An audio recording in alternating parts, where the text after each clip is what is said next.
Halo, saya Tina Talisa. Saat ini kita semua tengah berjuang melawan penyebaran virus corona. Dan salah satu upaya yang bisa kita lakukan untuk memutus rantai penularan COVID-19 adalah dengan menunda ke dokter jika tidak ada kondisi darurat.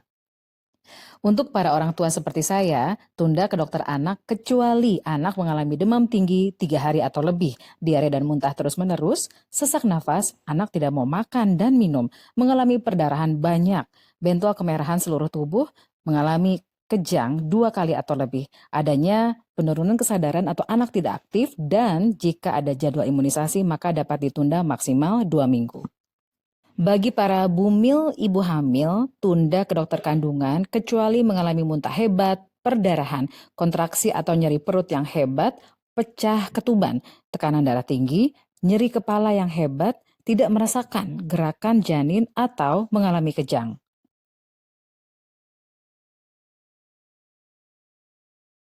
Persatuan Dokter Gigi Indonesia atau PDGI menyarankan agar kita menunda pergi ke dokter gigi, kecuali mengalami perdarahan yang sulit dihentikan, nyeri gigi yang tidak tertahankan, adanya trauma atau fraktur yang menyebabkan gigi lepas atau goyang, abses atau bengkak di gusi pipi leher, gigi dalam perawatan saluran akar yang nyeri, behel, atau gigi palsu yang menimbulkan nyeri.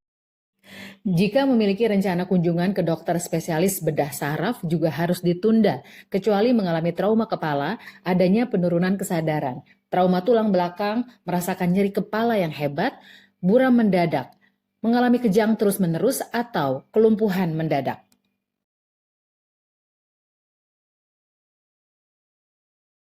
Persatuan Dokter Spesialis Kardiovaskular Indonesia meminta masyarakat menunda ke dokter spesialis jantung kecuali mengalami sesak yang memberat dengan posisi tidur, tidak bisa tidur dengan posisi rata, sesak yang disertai batuk riak berdahak warna pink, atau mengalami nyeri dada yang seperti ditindih atau ditimpa beban berat.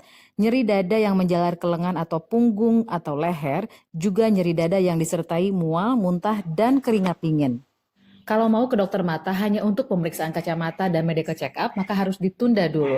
Kita hanya boleh ke dokter mata jika mengalami buram mendadak, trauma kimia, tajam, tumpul, nyeri yang hebat, dan mata merah.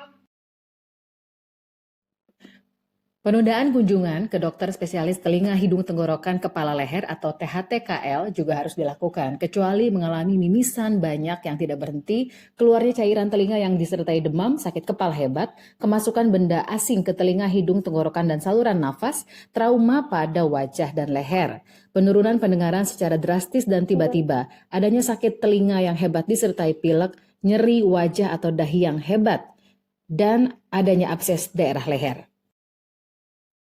Yuk kita bersama-sama memutuskan rantai penularan COVID-19. Di rumah aja, bersama lawan corona.